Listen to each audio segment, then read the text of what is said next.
Uyg'urlar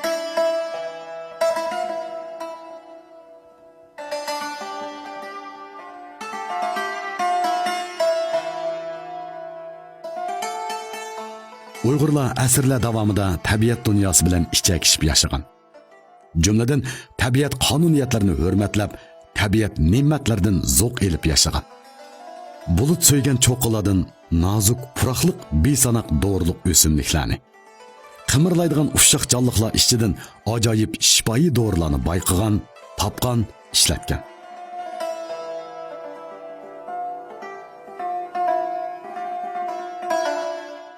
Uyg'ur taomlari tarixi uzun, hunar san'ati yuqori, tamlik, rangdor bo'lishdek aloyidliklar bilan donglik bo'lib, u Junxo millatlarining madaniyat san'at gulzorligidagi chaqnab turgan gul. Shundaqla insonlar yemak-ichmak madaniyatining san'at g'azinasidir. Bu so'zsiz amaliyat. Shu besanoq yemekliklar ichida kebab bo'libmi, tonur kebobidan iborat katta mo'jizlik ixtiro asrlardan tortib Uyg'urlar uchun yilik ichidagi yilik, oltin g'azini ichidagi olmos marvoyitdak to'limi katta ham barkatlik ne'mat bo'lib keldi. Urumchi shahrida Xinjiang televiziya stansiyasidan kun chiqishga qarab 2 kilometr mansangiz, yo'lning so'l qasnig'ida qadimiy dala tonur kebablar deb chiroyli nom qo'yilgan bir taomgoh ko'zingizga chiliqidi. Yilning 4 faslida atdigan va kechda bu yerda odam oyog'i uzilmaydi. Bu yerda ulfatlar aziz mehmonlarni kutidi. Birodarlar tomoq yegash holmon bo'ladi. Bir kun ishlab holdan ketgan gavdilar nafaslarni gulligichi xushpuroq doğruluq choydan qiziqqani ishkash, esil tonur kebablardan bahrilanib harduqini chiqarishidi. Uyg'urlarda dasturxon ustida issiqbosdi deydigan bir so'z doim ishlatilib turadi. Bu so'z hargizmo faqat va faqat echirqa sababidan aytilmaydi va yoki faqat tomoqning haroratini ko'rsatmaydi. U da bemazza taom yeb quvvat topmagan, badallarga tabiiy ham quvvatlik esil taomning mazalik ta'mi bilan uning kayniga singan pokiz, halol, muhabbatlik mehnat birlashib, taom tanovul qilguvchida ana shundoq sehri izgulik tuyg'u hosil qiladi. Issiqbosdi degan shu. Balkim shu choylar va o'xshagan suyuq salang oshlar bilan qo'shib turib, bir tovoq tonur kebabni ishtaha bilan mazza qilsangiz, bundaq bahrni oylag'icha unutmaysiz, ham qadimingiz sizni pat-pat qadimiy dala tarafga tortib turadi. Siz bu yerda ajab issiqbosdi degan jumlani nihoyat ko'p qitim, ko'p odamning og'zidan anglab turishingiz mumkin. Buning sirini tabiiylikdan so'rmay hech chora yo'qdir.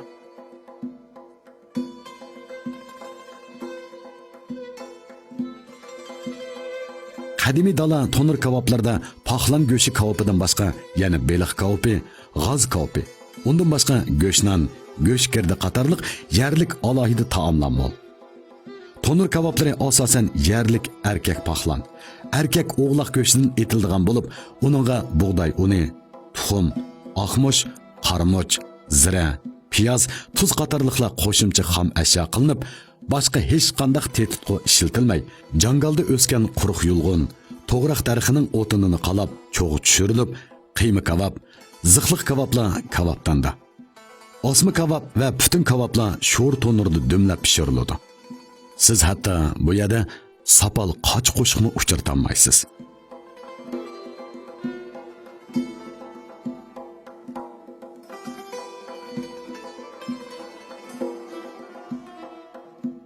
Tabiiylik ko'zlanib turib, barliq taomlar yog'och qochilarda keltiriladi.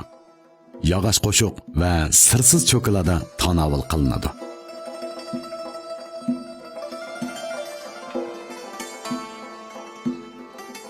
Dunyo sog'lomlik sohasida tabiiy g'izolanish, sog'lom yemaklik qayta-qayta ta'kidlanmoqda.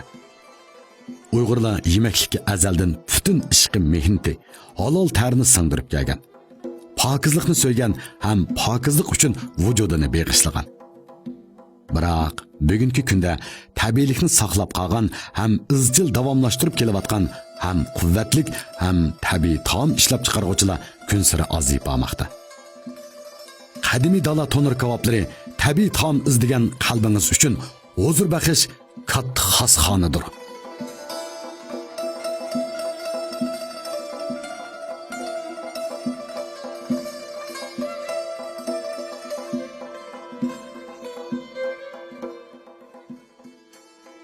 Qadim dala kebapxonamizning kelish tarixini so'zlab kelsak, 2003 yildan boshlab biz yezi bozorlarda kebab silish, kebab setish shu tariqada 2009gacha shu yo'sinda 5-6 yillik tajribamizga asoslanib turib, Xotan viloyatida bir qarindoshlar markasida bir kebabxona ichib, bir 2-3 yil shu yerda qolgan bo'ldik. 2010 Urumchiga yana shu Adbegi meydani xotelliklar ko'chasiga qadimiy Jangal markasida bir kebabxona ichib, bir 2 yil yana ilgirgi asosda kebabxona ochgan bo'ldik. Shuningdek bilan shu urug'tuqqan akalarimiz bilan birlashib, shu tarbiyalash bazasi gaz qachalash punkti oldidagi Qizilchariq yoniga qadimiy dala markasida yangicha ozodi muhiti xaridorlarning qo'llab qo'yilishi bilan kebabxonamizni tarbiyalash bazasiga yo'tkab chiqqan bo'ldik.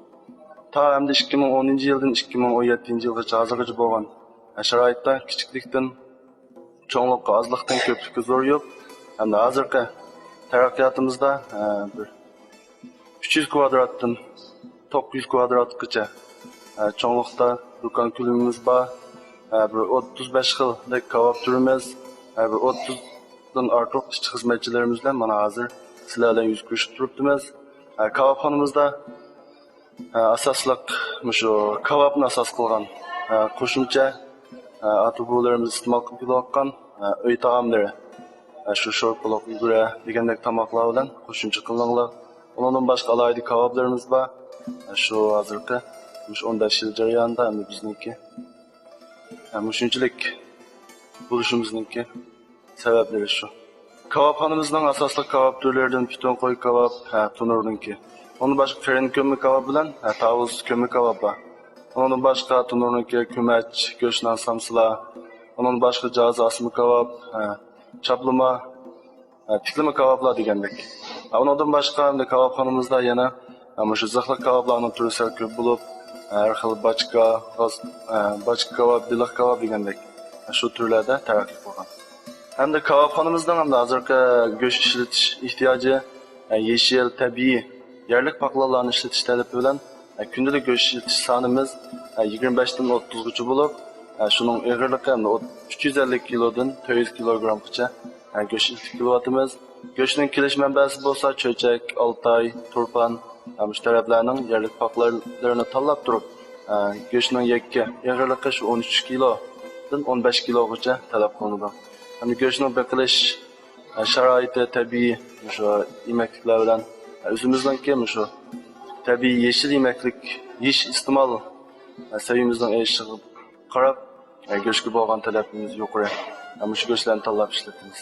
Hamda kebabxonamizning 2017 yili kirgandan keyin bizningki yillik plan yoki nishonlarimizga qarsak, shu kebabxonlarning tarmoq do'konlarini ko'plab ichish, hozirgi hukumatning yaxshi siyosatlaridan foydalanib bo'lsa, shu ichki o'lkalarda yoki Shinjongning har qaysi viloyat noyalargacha tarlib turib, shu ata-bobolarimiz iste'mol qilib kelayotgan shu kebab madaniyatini boshqalar ko'plab tunuttirish ham ko'plab taraqqiy qilish, ozliqni ko'plik yuzlantirish shu maqsadda Ulanbayda yoki shu birinchi doktorxona taraflarda shu yaqinlarda ikki kebabxona, undan keyin Qumulda bir kebabxona ish boshlash oldi turibdi. Shu siyosatniki yaxshi altın paydalanib shu kebabxonalarni ma'murish xiyolimiz bor. Undan boshqa shirkatga angaldirib qilyapmiz.